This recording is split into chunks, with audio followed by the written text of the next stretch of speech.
Hello friend, তো আমাদের audition চলছে আর অডিশনের ভিডিও আমি তোমাদের সাথে শেয়ার করতে পারলাম না। তো দেখো আমাদের অডিশন কমপ্লিট, এখন বাজে সন্ধ্যে 6টা। আমরা এখন মহানায়ক উত্তম কুমার মেট্রো স্টেশনে রয়েছি। ফটাফট করে টিকিটটা কেটে নিই, দেন আমরা ট্রেনে উঠে পড়বো। প্রচণ্ড ভিড়, এত ভিড় মানে কি বলবো। তো চলো, ট্রেনের হয়তো কোনো প্রবলেম হচ্ছে, আমরা অনেকক্ষণ থেকে দাঁড়িয়ে রয়েছি কিন্তু ট্রেন এখনও অবধি এসে পৌঁছাচ্ছে না। আর বাবান খালি মামাম কখন আসবে ট্রেন, কখন আসবে ট্রেন। তো ফাইনালি আমাদের ট্রেন চলে এলো, আমরা ট্রেনে উঠে পড়লাম। আর বাবান বলল, মামাম যখন ব্লু কালারের গঙ্গার তলা থেকে যখন ট্রেনটা যাবে তখন তুমি প্লিজ একটুখানি ভিডিওটা করবে।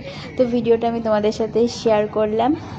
তো চলো আমরা এখন হাওড়া নামবো। তো ফাইনালি আমরা হাওড়া নেমে গেলাম, কিন্তু বিশ্বাস করো অনেকটা শর্ট টাইম, যদি ট্রেন ঠিকঠাক থাকতো আমরা কিন্তু আধ ঘন্টার মধ্যে হাওড়া নেমে পড়তাম। তো টোটাল আমরা কিন্তু খুব তাড়াতাড়ি কম সময়ের মধ্যে আমরা হাওড়া নেমে গেলাম। তো চলো টাটা।